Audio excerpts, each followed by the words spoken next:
Jadi kita buat ibadat.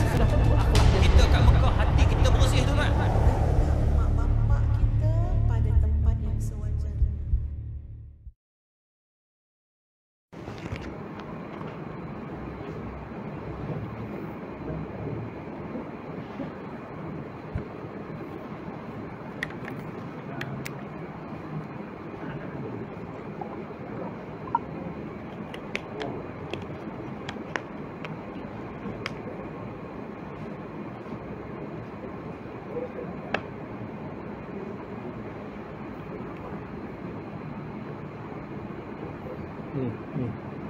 Bini minta air. Lak. Bukan penceramah minum air tu. Pegak bini aku.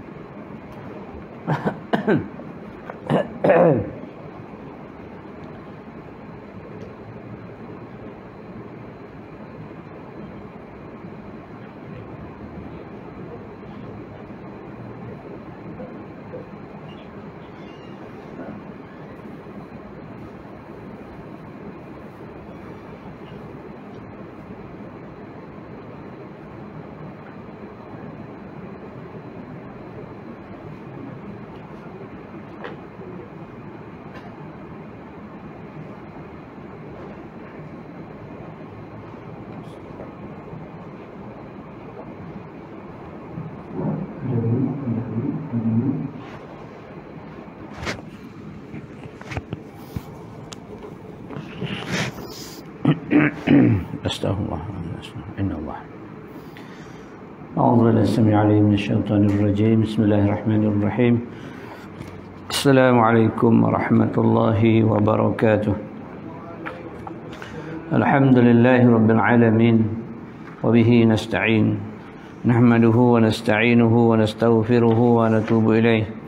Allahumma shalli ala sayyidina wa habibina wa syafi'ina wa zukhrina wa qurwatina wa maulana Muhammad sallallahu alaihi wasallam semila arwahi azwajihi wa ashabi wa tabi'in wa tabi'in tabi'ihim bi ihsanin ila yaumiddin. Allahumma iftah alaina hikmataka wa anshur alaina min khazaini rahmatika ya arhamar rahimin.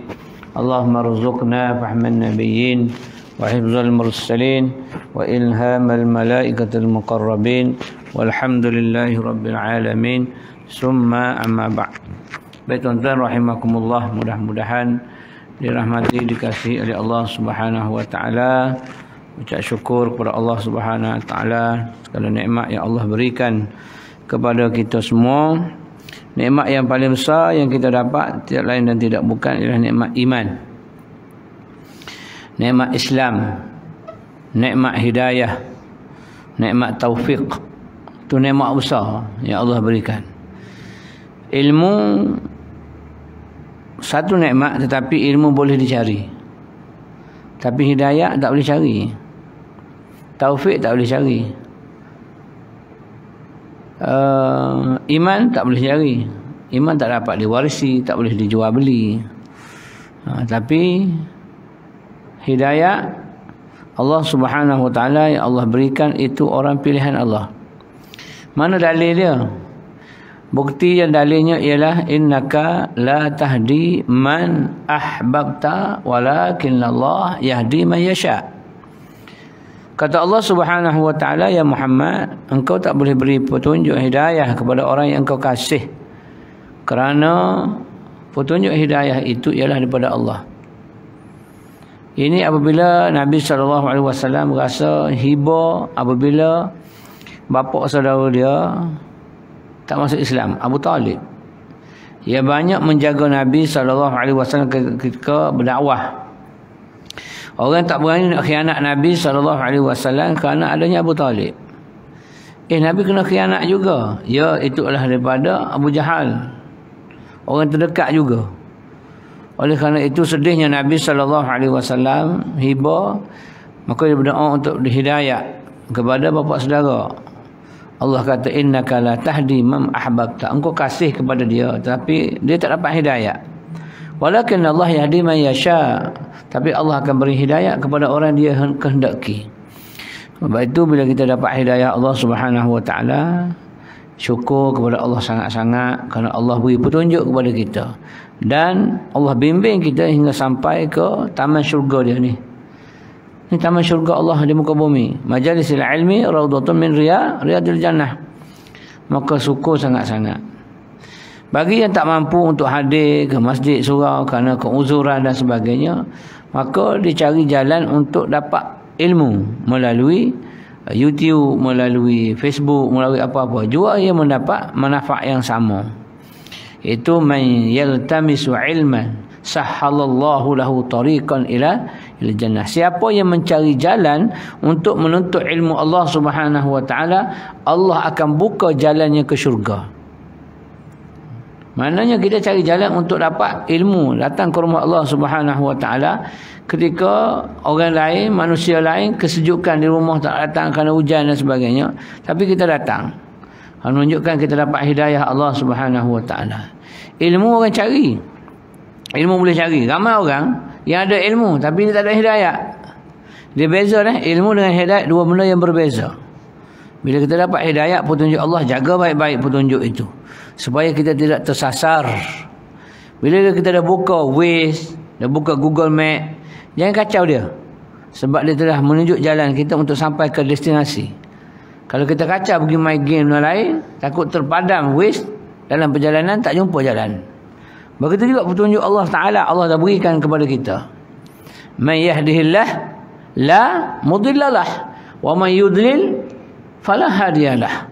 Siapa yang diberi tunjuk oleh Allah, maka dia tidak akan sesat. Siapa yang Allah sesatkan, dia tidak akan dapat petunjuk. Man yahdihillah la mudhillah. Siapa yang Allah tunjuk dah dia tak akan sesat dah, sebab ada jalan petunjuk. Tapi kalau Allah tarik balik petunjuk tu, sesat. Kenapa? Allah dah bagi petunjuk kat dia, maka dengan petunjuk itu dia kena cari jalan bagaimana untuk kekalkan petunjuk Allah, untuk petunjuk itu sentiasa bawa dia. Maka dengan ilmu. Nah, itu jadi Allah makin sayang, makin sayang. Bila Allah sayang kat kita, silap kecil kita, dosa kecil kita, Allah buat macam tu je. Allah maafkan mudah-mudah je. Sebab apa? Sebab surga neraka milik dia. Dosa pahala makhluk milik dia. Dia nak beri-beri. Tapi oleh kerana kita rapat dia, kita baik dengan dia, saat kecil-kecil ni kata, mengambil sembahyang je lah, gugur dosa. Musalam je, gugur dosa. Musrekah, gugur dosa. Mu tengok Quran, gugur dosa. Tengok wajah ibu, gugur dosa. Buat baik kepada orang hanya dengan nasihat, gugur dosa. Mana Allah permudahkan. Kenapa? Kerana kita rapat. Sebab tu naklah kita selalu bersembang dengan Allah, bercakap dengan Allah. Sama ada bercakap itu secara proper ataupun bercakap secara santai. Ada kadang-kadang kita bercakap dengan buah kita secara proper. Masuk ketuk, engkau ini file, ini satu. Ada kalanya kita tidak low profile. Kita sembang santai je dengan dia. Sembang, cakap, apa khabar bos, dah makan belum? Tadi hujan, bla bla bla bla bla. Habis. Besok sembang lagi. Besok sama lagi. Akhir sekali, bila kita selalu tegur sapa dengan dia, akhir sekali dia baik dengan kita. Jiran kita lah. Jiran kita duduk sebelah rumah kita. Kalau kita sembang dengan dia, walaupun tak beri makan apa-apa, tapi sembang. Bang, balik lambat kerja. Oh, itulah hujan je. Oh, okey, bye. Masuk rumah. Besok jumpa lagi. Oleh kerana keraklah jumpa, tegur sapa, akhir sekali kita dengan dia baik. Bila baik, kesalahan yang dilakukan kecil-kecilan tu dia tak ambil pok sangat lah, tak ambil tahu sangat. Tiba-tiba satu hari kucing kita kecil dalam kasut kerja dia. Contoh mudah. Oleh kerana kita selalu bertegur dengan dia, dia berkata, "Mak, kucing kau kecil dalam kasut aku, aduh, jam aku nak pergi kerja, kena basuh dulu." Dia tak akan marah. Sebab apa? Sebab kita rapat dengan dia. Cuba kita tak pernah tegur dia. "Mak, kucing siapa ni?" Aku rasa kalau aku tak tampar kucing ni, aku nak tampar tuai kucing ni. Sebab kencing dalam kasut aku. Nampak tak? Komunikasi itu penting. Maka kalau kita berkomunikasi dengan Allah sama ada secara proper ni macam dalam sembahyang. Bermula dengan takbir, berakhir dengan salam, tanpa perkataan lain, itu secara proper. Secara tak proper, kita sembang je dengan dia. Bangkit malam, orang tengah tidur, kita malas, kita kencing, kita tak nak sembahyang, penat sebagainya, kita duduk atas katil. Sebelum tidur semula, lepas kencing tu, cakap dengan dia. Cakap dengan Allah SWT. Secara tak langsung, ya Allah, aku siang tadi, ya Allah, ada dosa yang aku buat, ada silap aku, ya Allah. Aku terhantar, terviral, tertular. Benda yang aku tidak tabayun pun lagi, ya Allah. Macam mana, ya Allah? Dosanya aku, ya Allah. Sedangkan benda tu tak berlaku pun, sebagai contoh. Tu sebagai contoh dia macam itulah. Mana kita selalu bersembang, selalu bercakap dan sebagainya. Kalaulah kita buat tak tahulah, secara proper pun tak, secara ni pun tak. Dosa yang kecil tu jadi besar. Susah kita nak minta dengan Allah Subhanahu Wa Taala. Tapi oleh kerana selalu bersembang, bercakap dengan Allah Taala, permudahkan. Mudah sangat-sangat. Tu kaedah dia, Jadi bila Allah beri petunjuk hidayah kepada kita, jagalah petunjuk dia ni. Hidayah Allah ni, taufik dengan sampai ke rumah Allah Subhanahu Wa Taala untuk mencari ilmu Allah Subhanahu Wa Taala. Yang kedua, peringatan yang saya nak ingatkan juga pada diri saya sendiri dan tuan-tuan sekalian. Bila mana Nabi SAW, saya sebut dah 2-3 surah sebelum ni, iaitu salah satu, ada 3 golongan manusia yang mana la yukallimuhumullah wa la yanzuru ilaihim wa la yuzakkihim. Allah tidak bercakap dengan dia, Allah tidak pandang dia, Allah tidak memaafkan dia fi yaumil qiyamah, pada hari kiamat, walahum azabun alim. Dan 3 golongan ini dikenakan dengan azab yang amat pedih daripada Allah Subhanahu Wa Taala. Azab alim, azab yang pedih. Hati-hati. Golongan yang pertama disebut oleh Nabi SAW, al-musabbil izarahu, mana-mana orang yang melabuhkan pakaiannya sehingga ke bawah buku lalinya dan menyebabkan orang akan rasa terhina. Maksud orang lain rasa terhina, orang nampak dia tu macam kaya. Dengan sombongnya dia pakai jubah yang labuh. Kerana jubah Nabi SAW baina ansafu saqai, di antara 2 betih Nabi. Makna separuh betih itulah jubah Nabi. Lutut betih tengah-tengah tu, sebelum daripada buku lali. Itu jubah Nabi SAW. Tiba-tiba ada musabbil yang melabuhkan sehingga ke bawah buku lali, maka dia menunjukkan dia tu kaya, dia senang. Maka hati orang susah miskin akan terasa terhina kerana dia kaya, aku susah. Oleh kerana itu, maka mereka yang sengaja melabuhkan pakaiannya sehingga menyakitkan hati para miskin, fuqara dan sebagainya, maka Allah tidak akan bercakap dengan dia. Allah tidak akan tengok wajahnya pada hari kiamat. Bahkan mereka akan diazab. Kenapa? Kerana dia berjalan dengan kesombongan. Wala tamshi fil ardi maraha. Jangan kamu berjalan di muka bumi itu hal keadaan kamu itu kesombongan kepada Allah Subhanahu Wa Taala. Ingatlah kisah iblis laknatullah. Kenapa dia dilaknat oleh Allah Subhanahu Wa Taala? Bukankah kerana kesombongan? Cuba tengok. Wa idh qala limalala. Ana ayat tu. وَإِذْ قُلْنَا لِلْمَلَائِكَةِ اسْجُدُوا لِآدَمَ فَسَجَدُوا إِلَّا إِبْلِيسَ أَبَى وَاسْتَكْبَرَ وَكَانَ مِنَ الْكَافِرِينَ. Ingatlah ketika mana kami katakan, وَإِذْ قُلْنَا لِلْمَلَائِكَةِ, semua para malaikat, sujudlah kamu li Adam, kepada Nabi Adam, bukan kepada makhluk bernama Adam, tapi sujud kerana Allah baru cipta Adam. Kesujudlah sekali tanda taat kepada perintah Allah, bukan sujud kepada Nabi Adam, tapi sujud kerana aku telah ciptakan Adam sebagai tanda engkau ni taat kepada aku, kata Allah. Usjudu li Adam fasajadu, semua malaikat sujud, illa iblis, kecuali iblis. Aba, dia tak nak. Aku tak sujud, ya Allah. Khalaqtani min nar wa khalaqtahu min tin. Dalam riwayat lain, dalam ayat yang lain, aku dijadikan daripada api, dia dijadikan daripada tanah. Aku lebih kuat, lebih hebat. Wastakbar, lalu dia rasa kesombongan. Kerana sombong itulah wa kana minal kafirin, jadilah kamu golongan yang kufur dengan aku, kata Allah. Maka orang yang berjalan di muka bumi dalam keadaan kesombongan juga berperangai dengan perangai iblis laknatullah. Jadi kalau iblis Allah tak pandang kepada dia, maka begitu juga makhluk bernama manusia yang berperangai dengan perangai syaitan, perangai dengan perangai iblis, maka Allah tidak akan tengok kepada dia, tidak akan berkata-kata dengan dia pada hari kiamat. walahum azabun alim. Maka jangan berjalan dengan kesombongan. Itu Nabi SAW sebut hanyalah kerana melabuhkan pakaian sahaja. Tapi dalam keadaan sekarang pakaian kita, bantolun yang kita pakai dan sebagainya, uniform dan sebagainya, lebih daripada mata kaki kan. Tetapi kata Sayyidina Uthman, kalau nak lebih daripada mata kaki ataupun 2 buku lali, jangan sampai dia menutup tumit untuk orang lelaki. Kerana bila menutup tumit itu bukan ada keperluan. Itulah kesombongan. Tapi bagi orang perempuan, kerana tumit dia tu masih lagi aurat, maka dia dibenarkan untuk melabuhkan jubah mereka melebihi daripada tumit. Manakala dia seret atas jalan tu, dia dimaafkan. Tak ada masalah. Tak perlu pun dia basuh bila masuk ke masjid nak solat. Tak perlu. Kecuali nampak seketul tik ayam ataupun tik kucing di jubah dia. Tak boleh. Itu tidak dimaafkan. Untuk orang perempuan sebenarnya targetnya ialah jangan kesombongan. Itu dia. Yang kedua kata Nabi SAW, al-munfiku bisil'atihi bil halafil kazib. Orang yang berniaga harta perniagaan dengan sumpah palsu. Wallahi aku beli barang ni harga 1000, aku nak jual kamu 1100. Aku untung 100 je. Walhal dia beli barang itu hanya 500 sahaja. Dia untung 600. Tapi dia bersumpah supaya tak nampak margin untung besar. Dia menipu. Kalau dia beli 1000 nak jual 2000, tak ada masalah, silakan. Boleh jual, tapi jangan tipu. Wallahi aku dah beli, itu tipu.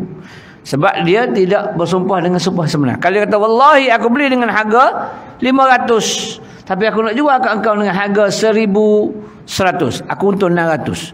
Dia kata gila kau ni, ambil untung banyak sangat, engkau ni kapitalis Fir'aun laknatullah, macam-macam ni bagi. Maka kita bersumpah wallahi aku beli harga 1000, aku ambil untung 100 je. Walhal dia ambil untung dah 500. Campur pula 100 lagi di 600. Tipu. Maka Allah tidak akan masukkan kamu dalam syurga, bahkan Allah akan azab kamu kerana penipuan yang kamu buat. Dalam hadis yang lain Nabi SAW menyebut man ghasyana falaysa minna. Siapa yang menipu bukan daripada puak-puak aku. Jangan menipu lah. Yang kedua. Yang ketiga kata Nabi SAW, al-mannan bima a'ta. Mengungkit-ungkit apa yang telah dia berikan.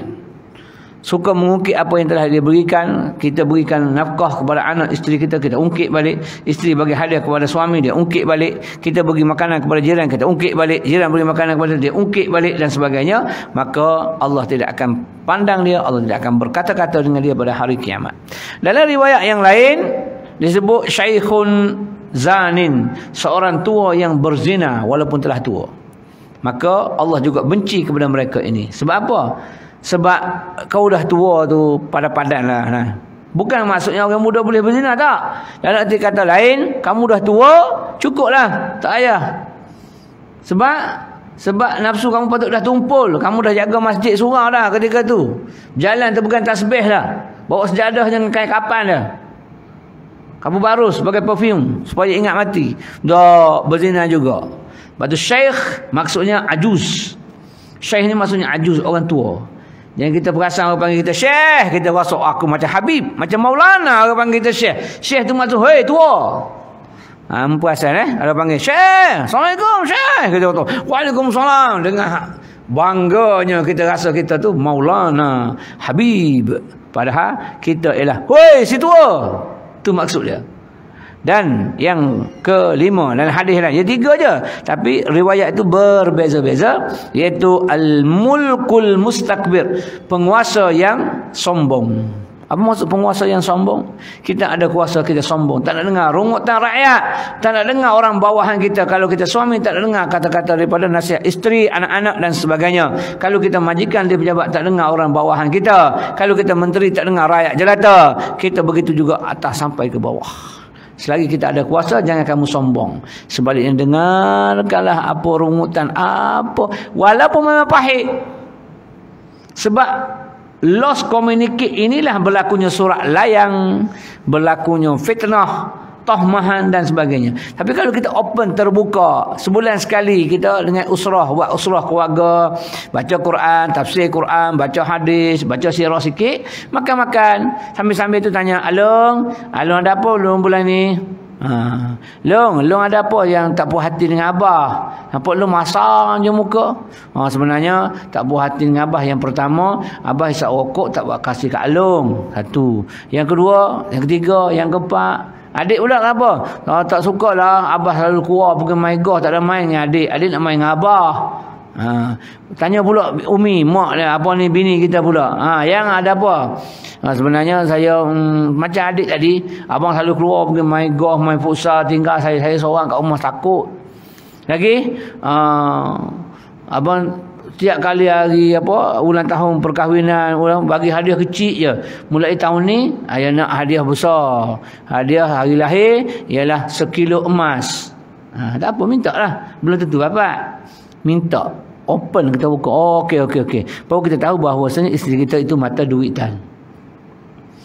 Anak kita sambut hari lahir, kita jemput kawan-kawan dia. Abang jemput anak kawan-kawan abang datang. Daripada situ kita kenal anak kita berkawan dengan siapa. Panggil semua-semua. Yang mana yang dekat-dekat rumah kita panggil, dekat-dekat blok kita panggil lah, nak tengok. Panggil makan, kita tengok. Ni kawan. Okey. Tengok dia nyorok kejap, dia isap rokok. Mana anak kita telah berkawan dengan anak orang lain yang isap rokok. Mari tengok pakai seluar compak-camping macam pengemis, tebuk sana tebuk sini, yang perempuan tak. Ketak mengetak pakai. Okey. 2 kita nampak dah keburukan dia. Yang ketiga, baru kita boleh nasihat anak kita. Supaya anak kita tu ada jati diri, ada kekuatan dalaman. Kalau tak ada jati diri, kita akan terpengaruh.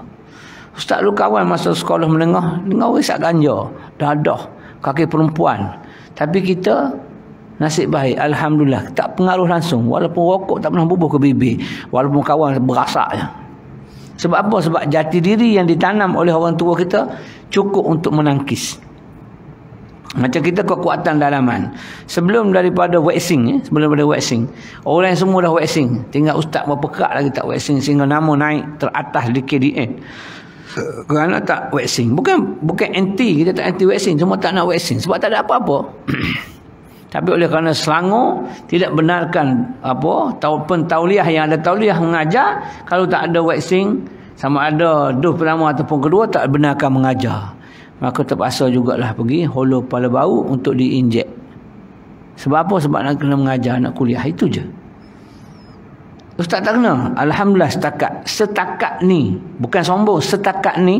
Dan sebelum waxing, orang lain semua dah terbatuk-batuk tu, alhamdulillah. Sebab apa? Kita amalan sunnah dulu.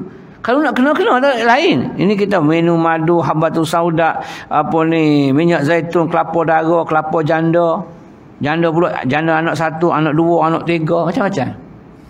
Supaya kekuatan dalaman tu ada kuat. Bila kita kuat, dia payah nak kena, dia akan tangkis dengan sendiri. Sebenar. Jadi anak kita tu kita nak kuatkan dia, baru kita kenal, kawan ini. So kita tahu potensi dia, takut dia terikut. Maka kita kuatkan anak kita seperti ikan di laut. Ikan di laut, selagi dia tak mati, selagi tu dia tak akan rasa masin. Ikan di laut 10 tahun hidup di laut, kita tangkap letak atas darat, selagi dia hidup, nyawanya masih ada, dia tak akan masin. Tapi selepas dia mati, kita ambil garam walaupun secubit, dia akan masin. Sebab apa? Sebab tak ada roh. Bila tak ada roh, dia dah mati, maka dia akan automatik akan dipengaruhi oleh bakteria, oleh benda-benda dan sebagainya. Begitu juga kita.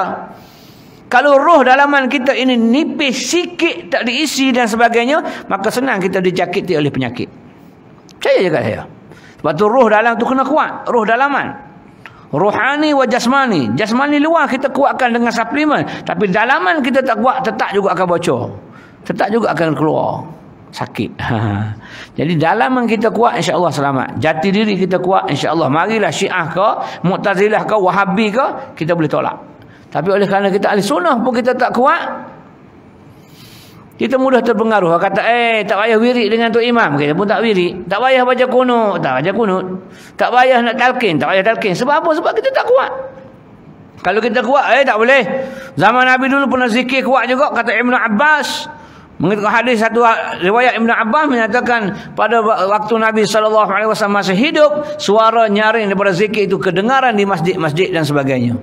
Wah. Kekuatan kepada ahli sunnah. Aku dengar juga ketika mana Nabi SAW selesai daripada sembahyang, dia pun menyapu kepalanya dengan dibaca doa Bismillahirrahmanirrahim, la ilaha illa huwar rahmanur rahim, Allahumma adhhib anni hammi wal hazan. Aku dengar Nabi baca. Walaupun mari bid'ah kata tak baca apa itu apa bid'ah sesat masuk neraka. Jadi kita boleh tolak menangkis kerana ada kekuatan dalaman kita. Jadi kena nak dalam kekuatan kita, Allah dah bagi hidayah, yang carilah ilmu secukup-cukupnya, maka di antara ilmu yang kita belajar pada malam ini ialah ilmu tasawuf, ilmu bicara mengenai hati dan juga akhlak. Mulianya kita kerana akhlak. Innama bu'istu liutammima makarimal akhlak. Kata Nabi, aku diutuskan untuk menyempurnakan akhlak, bukan untuk lain. Kita sijil besar tapi kita akhlak tak ada, orang tak endah. Ada kita dengan tak ada sama je. Wujudina kal adam. Ada kita sama dengan tak ada. Tapi kita tak ada sijil, tapi kita ada akhlak mulia, orang akan muliakan kita. Mulianya kita kerana akhlak. Baik. Itu sebagai peringatan kepada kita semua. Mukaddimah. Ada kawan-kawan kata, mu ni mukaddimah panjang daripada kitab. Mu nak belajar ke mu nak berhabis kitab ya? Aku nak belajar, cara belajar. Cikgu ni, ya Allah, berberikanlah ustaz ni kesihatan yang baik untuk dia menyampaikan dakwah dan kau permudahkan urusan dia di dunia dan di akhirat. Amin. Sama-sama cikgu, terima kasih. Juga kepada hak lain. Moga-moga Allah beri kekuatan kepada kita, beri kesihatan satu, akal yang sempurna, kawan yang baik, pasangan yang memahami dan sebagainya. Baik, muka surat 62. Ya. Last sekali 14 hari bulan 6, bulan 7 3 hari lagi. Yalah.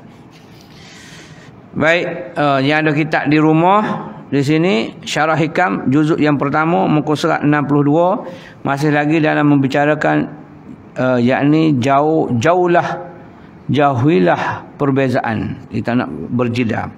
Orang majzub yang mengambil dalil dengan dia itu dapat mengenali hak sebenar bagi ahlinya, iaitu yang wajib wujud bagi zatnya, zat Allah Ta'ala, iaitu asal pada wujud setiap maujud.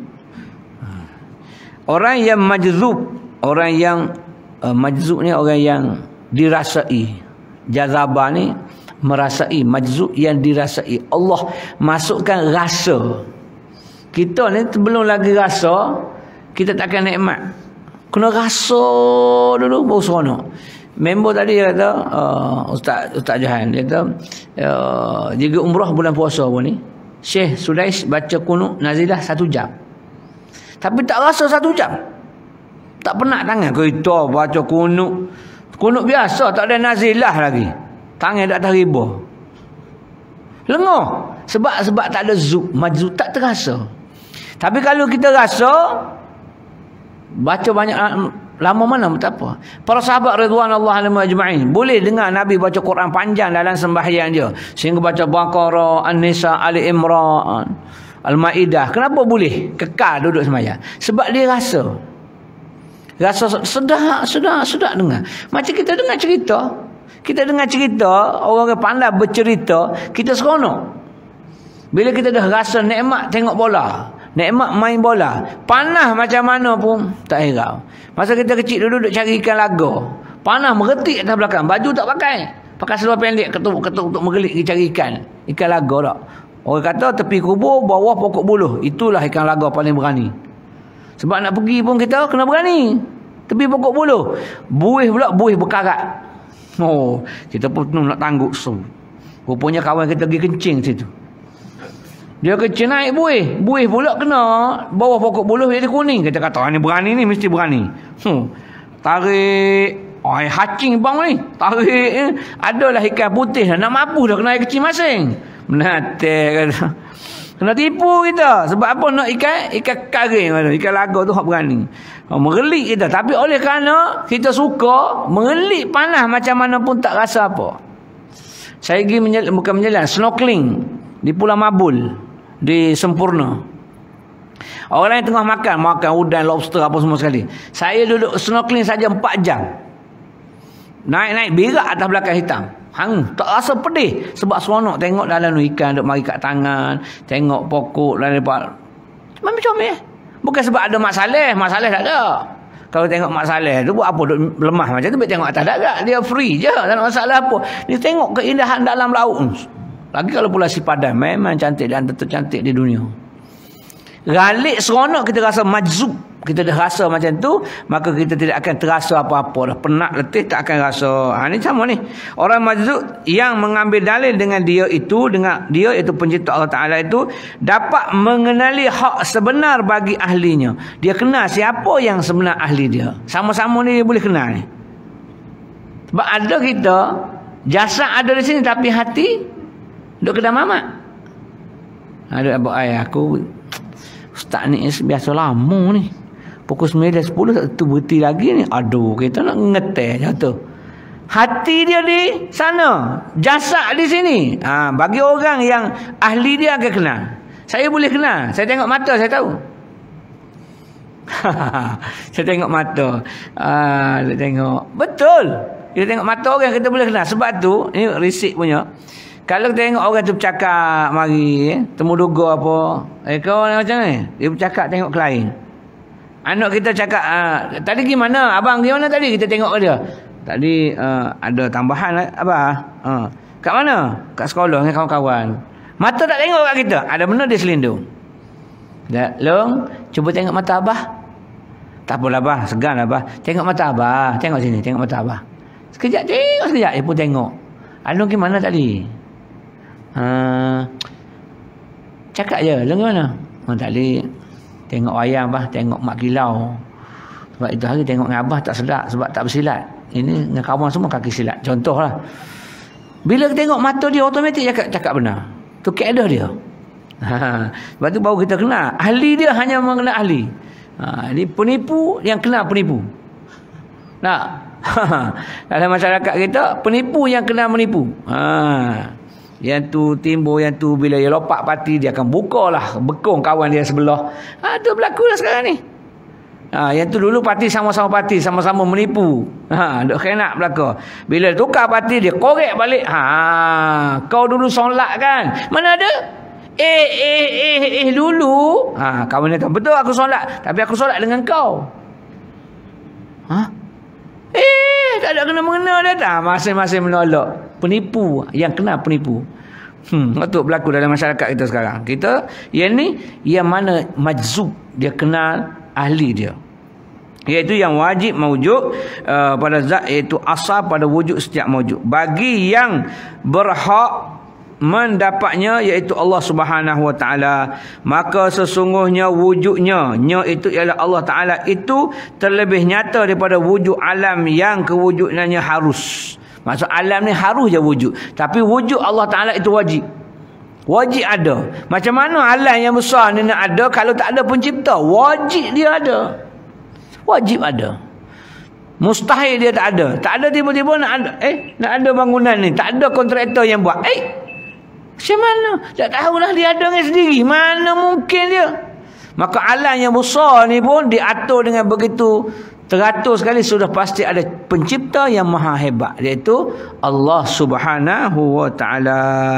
Maka wujudnya itu terlebih nyata daripada wujud alam yang kewujudannya, wujud alam ini hanyalah harus. Kerana dalil akan menunjukkan atas wujudnya, itu Allah Ta'ala yang qadim, yang sedia.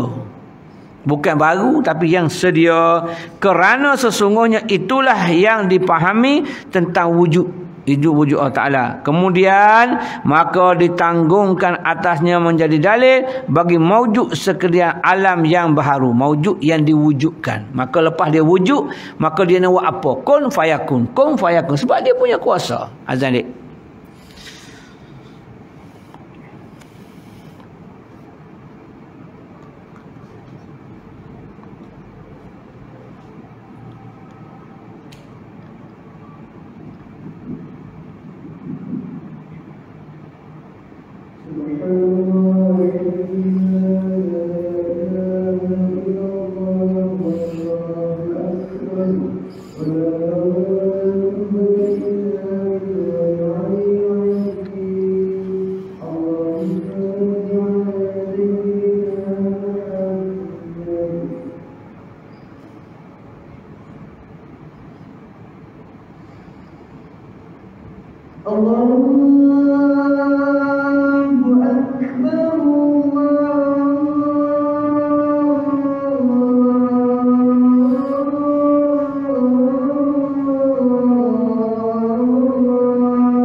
Allahu Akbar. Allah.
Allahu Akbar.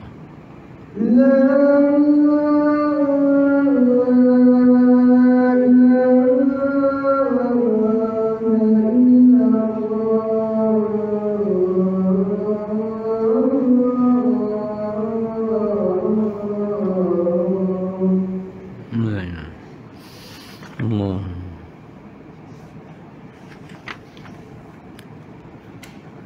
Allah. هو الشرع وبعثه المقام اللهم استغفر لي مجد بالمحبة يا عظيم فجر. Baik, tiada dipahami dalam wujudnya subhanahu wa ta'ala melainkan bahawasanya ia wujud mutlak. Tiada dipahami dalam wujudnya Allah. SWT. Ni hati-hati Kita kadang-kadang kita jahil pun jangan nampak jahil itu murakkab panggil. Jahil yang tersusun. Ataupun orang Kelantan panggil jahil teropong.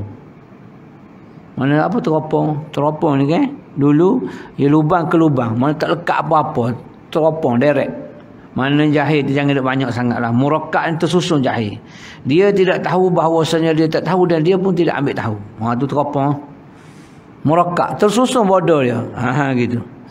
Sebab ada kes bila kita buat tag ucapan kepada untuk berucap, dia baca tiada dipahami dalam wujudnya SWT. Nabi SAW menyatakan, boleh faham?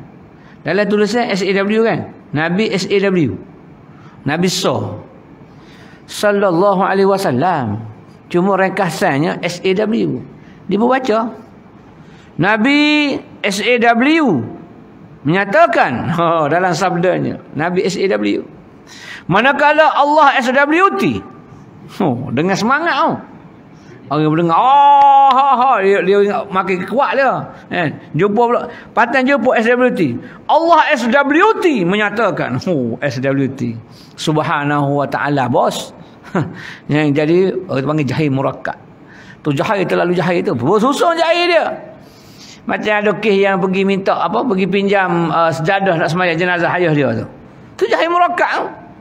Mam, ayah dah meninggal dah semua ni, jadi nak imam lah datang untuk uruskan jenazah ayah, abah. Dan nak pinjam sejadah lah dalam 50 biji. Sebab nak sembahyang jenazah kita panggil budak tahfiz 50 orang. Tu imam pun klik ngitok bila bangun tidur lepas asar kan. Jadah. Ada orang ambil kat tong sana 50 biji lagi. Dia pergi sungguh heret. Balik rumah kata, "Buat apa mak sejadah?"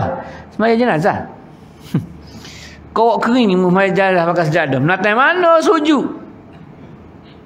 Makna jahil tu janganlah jahil murakkab. Kalau nak bodoh pun jangan bodoh sangat, bagi kau orang lain lah setengah bodoh tu. Nampak sangat bodohnya. Mu nak jadi handasah, mu nak jadi mekanik, mu nak jadi jurutera kau, engineer kau jadilah. Tapi janganlah bodoh tu cerdik sangat. Kau orang setengah-setengah. Terbagilah bodoh tu ambil suku, aku suku. Dia semua borong bodoh. Bodoh betul lah tu. Pinjam sejadah sembahyang jenazah. Tak ada arah lah. Ada cerita benar ni, bukan cerita reka-reka, bukan mastika, bukan baca ria ni. Hak betul. Jadi SWT ni ialah subhanahu wa ta'ala. Takut-takut tuan-tuan jadi CEO nanti orang buat tag ucapan, kita baca Allah SWT. Nabi SAW. Orang kata hak laju lagi Nabi Nabi past tense of Nabi telah pun melihat. Kepala hontak janganlah bodoh sangat tiada muqayyad, melainkan bahawasanya ia wujud mutlak itu Allah Ta'ala wujud secara mutlak, tidak muqayyad. Muqayyad ni ni muqayyad ni panggil ni terikat. Ni muqayyad.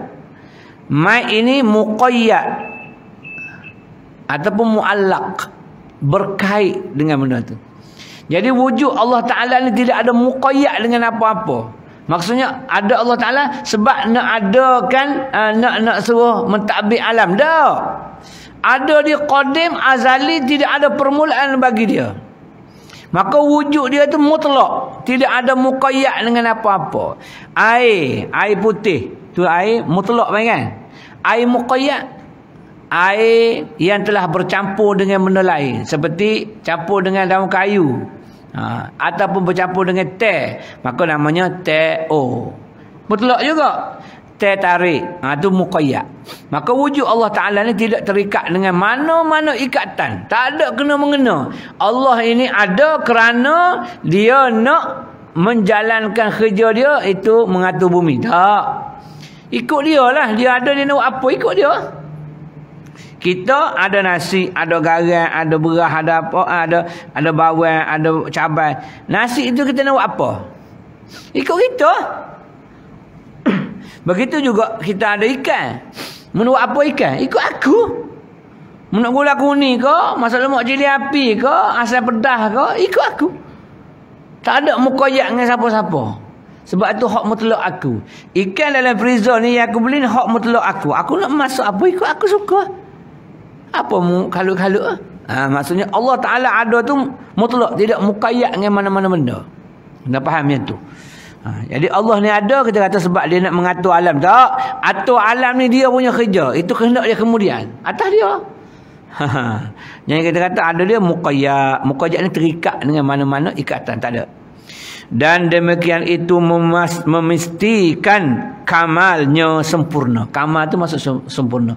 Apabila dia tidak muqayyad dengan mana-mana ikatan, maka dia sempurnalah. Kita tak sempurna sebab kita ada muqayyad. Mana muqayyad kita? Wa ma khalaqatul jinna wal ins illa liya'budun. Muqayyad kita dijadikan oleh Allah Taala supaya kita ibadat. Ada muqayyad, kita tak bebas. Tak sempurna kita. Sebab apa tak sempurna? Sebab kita diarahkan untuk ibadat kepada dia. Sedangkan Allah Taala tak ada siapa yang boleh suruh Allah Taala. Hak mutlak dia. Maka itulah kesempurnaan dia. Kita rasa bebas apabila kita jadi kaya, bebas apabila kita tak ada hutang.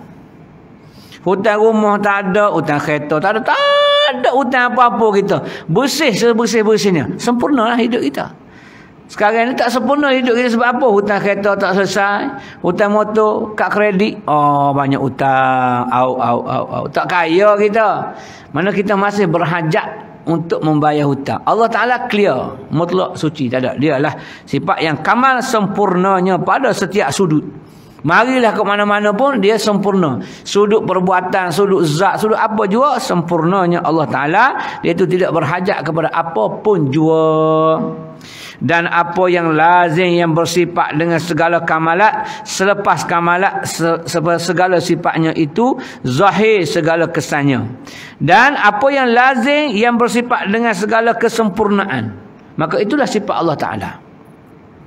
Sifat yang kita tahu bagi Allah Ta'ala itu ada 20 yang wajib, 20 yang mustahil, satu sifat harus. Jadi 20, 40. Campur dengan 1, 41 kan. Itu sifat yang wajib. Yang wajib kita ketahui. Selain daripada tu takkanlah Allah bersifat dengan 20 je sifat. Tak.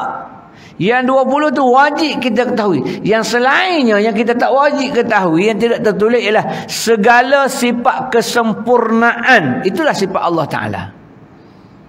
Sifat yang sempurna. Okey.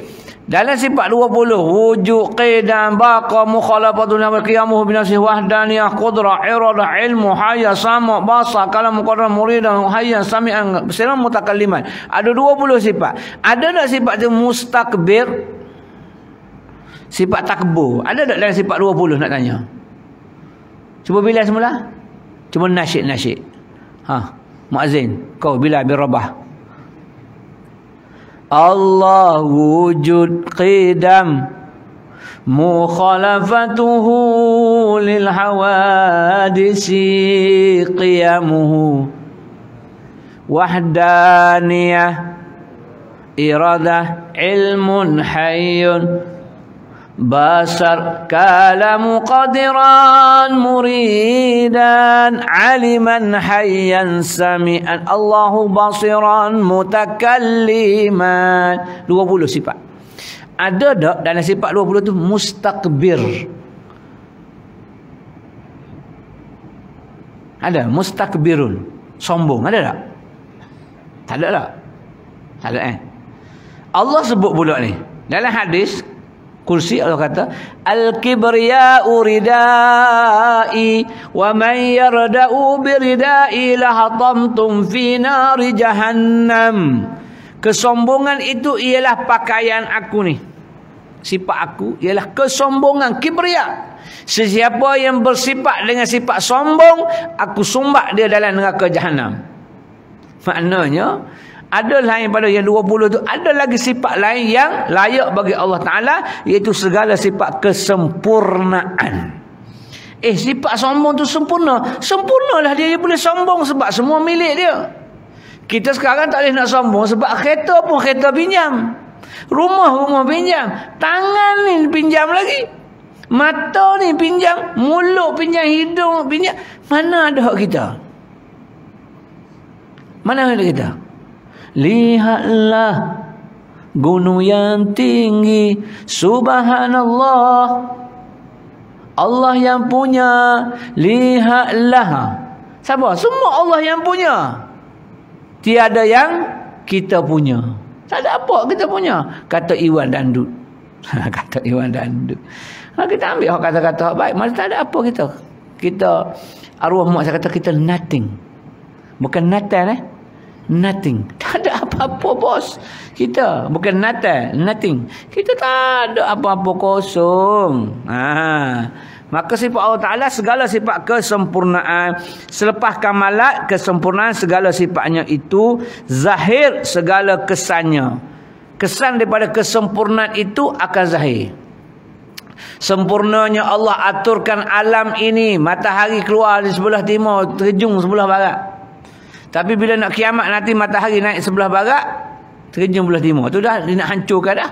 Tapi keadaan biasa itulah dia. Sebab tu Allah Ta'ala mustahil dia dua. Mustahil dia tiga. Mustahil dia lebih daripada satu. Sebab bila lebih daripada satu, sudah pasti hatinya berbeza-beza. Kita manusia, tengok manusia. Kita dengan isteri kita. Kita bagi dia bawa kereta balik kampung raya lah. Kata yang bawa kereta ni, apa penat ngantuk habis nak tidur sebelah. Boleh tak kita tidur kalau isteri kita bawa kereta? Tak boleh. Duduk belakang lori kita rasa ni kita boleh potong. Kalau kita jadi driver, kita akan potong lori ni. Kita pun tekan minyak sebelah. Isteri bawa dalam hati kita menatan ni tak potong. Slow kereta macam kurang ni lori kita. Bila nak sampai kalau tak potong? Sabar. Dekat kereta sepah, tempat yang tak sepatut brek, dia pun brek. La ilah, awak brek buat apa? Tengok, baru kereta je. Dua orang je. Baru nak kendalikan kenderaan. Kalau dua yang berbeza, dua kepala habis. Rosak. Orang tu kata patut brek, orang kata tak patut brek. Orang tu kata kanan, tapi kalau aku berdaku kiri. Kalau aku ikut gombak lama ni daripada ikut jalan biasa jam. Dah hati berbeza dah. Dah dua. Kalau Allah Ta'ala dua haja lebur. Dia kata duduk saja-saja ni. Kita naik matahari pukul 8 nak kata. Mu ni pukul 8 naik matahari. Gila kau. Pukul 7 lah naik matahari. 7-9 minit syuruk kan naik matahari. Kata Tuhan nombor 1. Aku semalam pergi karaoke. Ngantuk. Jadi aku nak tidur lebih sikit. Kita naik matahari pukul 9. Gila mu pukul 9 kata. Ada pukul apa? 8.30 Aku pergi karaoke. Aku balik awal. Kata hak tak pergi karaoke tu. Naik macam biasa lah 7-9 minit. Baluh 3 orang Tuhan. Baru 3. Duk baluh. Akhir sekali tak naik matahari. Contoh. Sebab tu Tuhan mustahil bagi dia tu berbilang-bilang. Benda hak besar yang nak buat mana boleh berbilang-bilang. Dia kena satu kepala je. Mana ada Tok Iman 2 kepala. Hak tu baca slow, hak tu baca laju. Tak boleh 2 kepala. Tukang masak yang nak masak, nak buat bubur Asyura, 1 kepala je. Tak boleh banyak kepala. Banyak kepala hak ni bubur garam. Hak ni garam banyak dah, bergula tambah gula. Manis sangat, buh garam pula. Mung tak ada lemak buh sate. Akhir sekali menatai pun ni ambil cabai bubur. Baru dia tahu nak baluh sangat. Ambil cabai sekilo bubur dalam bubur Asyura. Gila mu puasa terus tengah makan.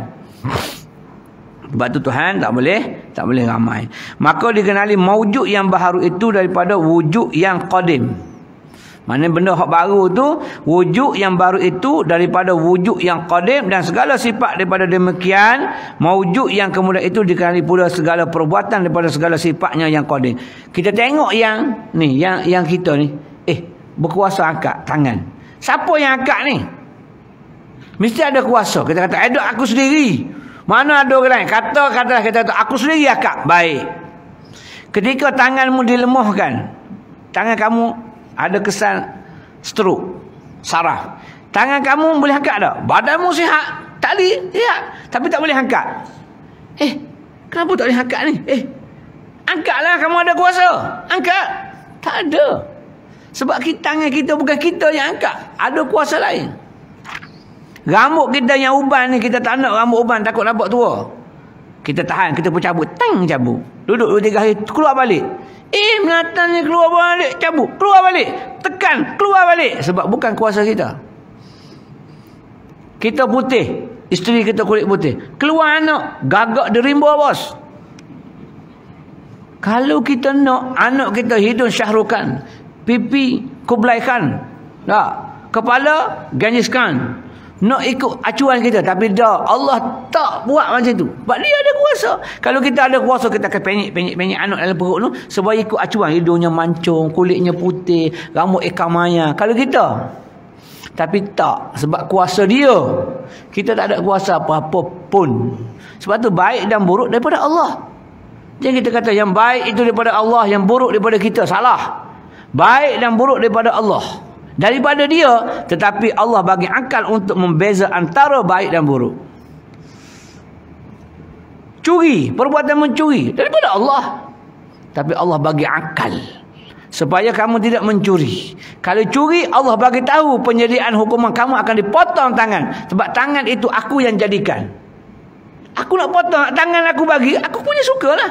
Ini kereta aku nak ambil tengah jalan ke tengah mana, aku sukalah. Sebab kereta aku. Tapi kalau kau pinjam kereta aku, kalau kau langgar syarat, kau jangan pergi jalan A, jalan sekian, tapi aku jumpa, kau pergi juga, aku ambil balik kereta tu. Adakah kita zalim? Tak. Aku dah bagi tahu kau. Kau boleh pinjam motor, aku punya kereta, aku pergi jalan A, B, kau jangan lalu. Kau jangan lalu jalan tu. Aku haramkan. Itu ikut perjanjian. Baik. Tiba-tiba dia lalu, kita punya bos tu, kita pegang, ambil kunci kereta. No. Aku tak benarkan kau. Walaupun tak habis tempoh lagi.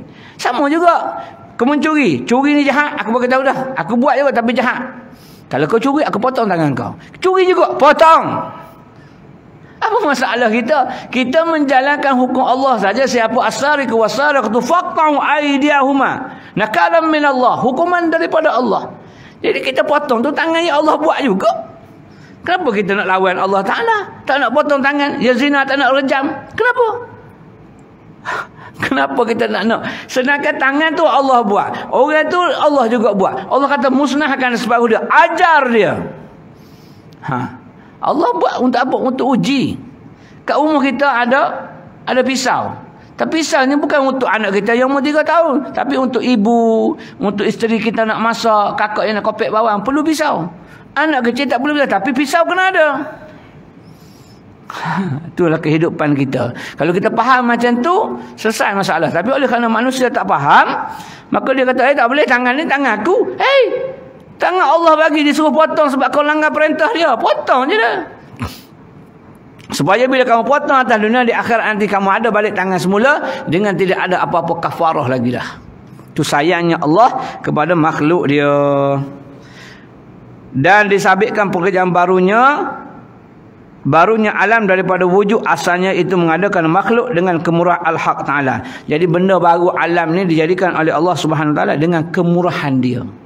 Dia nak buat supaya orang boleh hidup atas dunia ni sementara untuk pergi ke sana, untuk orang bersukaria, nikmat hidup atas dunia. Suka kan kita, boleh makan burger, boleh makan oblong, boleh makan bihun goreng, boleh. Seronoknya hidup atas dunia. Tapi mu jangan lalai. Aku dah bagi kitab panduan dah, kau ikut ini, insya-Allah kau selamat. Dan zahirnya makhluk itu daripada kesan sifatnya dengan perbuatannya. Mana zahir atau wujudnya makhluk itu ialah daripada kesan sifat dia. Sifat Allah Ta'ala pemurah, sifat dia kuat dan sebagainya, dan juga perbuatannya. Dia nak jadi atau nak jadikan, itu urusan Allah Subhanahu Wa Ta'ala. Habis takat tu, kata Syekh, wal istidlalu alaihi min adamil wusul ilaihi, dan mengambil dalil atasnya itu adalah sebab tiada sampai kepadanya.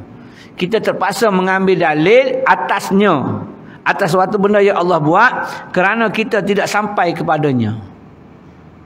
Kita tak sampai kepada Allah Ta'ala, sebab tu kita cari dalil. Saya tak sampai lagi ke destinasi saya, katalah ke mana? Ke Bukit Beroga. Saya tak sampai ke Bukit Beroga lagi. Maka saya akan cari dalil untuk sampai ke Bukit Beroga. Saya akan cari petanda. Nak sampai Bukit Beroga, macam mana aku nak sampai Bukit Beroga? Petandanya ialah melalui Kajang, Bandar Tek, menghala ke Semenyih. Disimpan 3 ada shell belah kiri. Itu panggil istidlal. Sebab saya tak pernah sampai ke Beroga. Bagi orang yang dah biasa sampai ke Beroga, dia tak perlu istidlal. Dia tak perlu orang-orang bagi tanda panduan kat dia. Saya nak balik ke Kelantan, tak payah bagi apa-apa pun. Tuan-tuan nak turun kat sini, nak turun kat sini daripada rumah, tak perlu ada peta, tak perlu orang bagi tahu, sebab dah sampai. Pernah sampai ke sini. Dalam sini tak? Dalam ni makin kecil saya tunjuk. Remote aircon, kipas. Tuan-tuan tak payah ada tanda panduan, sebab tuan-tuan ahli dah sampai ke sini. Tapi saya yang tak pernah sampai, saya perlu tanda panduan. Mana aircon, mana kipas A, kipas B, mana mikrofon, mana PA system. Sebab saya tak pernah sampai. Begitu juga orang yang tak sampai kepada Allah, dia akan mencari dalil untuk kenal Allah. Tapi orang yang dah kenal Allah, dia tak perlu dalil lagi. Faham bahasa dia tu? Itu maksudnya dalam hikmah yang ke-29.2. Wallahu alam. Itu mukadimah dia. Maksudnya bila kita dah kenal, saya dah kenal wan, orang tak payah cerita wan ni gemuk kau kurus kau lebar kau hitam putih, tak payah. Sebab saya kenal dah wan, ni dah wan. Kenal Allah, mudah kenal Allah dah sampai kepada tak perlu lagi istidlal, tak perlu cari dalil. Allah ni kuat ke, Allah ni besar ke, Allah tak payah, sebab aku dah sampai kepada dia. Itu maksud dia. Wal istidlalu alaihi min alamil wusulu ilaihi. Wallahu alam. Mudah-mudahan sedikit sebanyak apa yang kita kongsi dapat kita kongsi dengan orang lain. Mudah-mudahan kita sentiasa mendapat rahmat kasih sayang Allah Subhanahu wa taala. Allah redha dengan kita, redalah dengan segala apa yang telah ditakdirkan oleh Allah Subhanahu wa taala kepada kita. Wallahu alam. Aqulu qawli hadza wa astaghfirullah li wa lakum. Assalamualaikum warahmatullahi wabarakatuh. Subhanakallah bihamdika asyhadu an la ilaha illa anta astaghfiruka wa atubu ilaik. Wal 'asr innal insana lafi khusr illa allazina amanu wa 'amilus solihat tawasaw bil haqqi wa tawasaw bis sabr.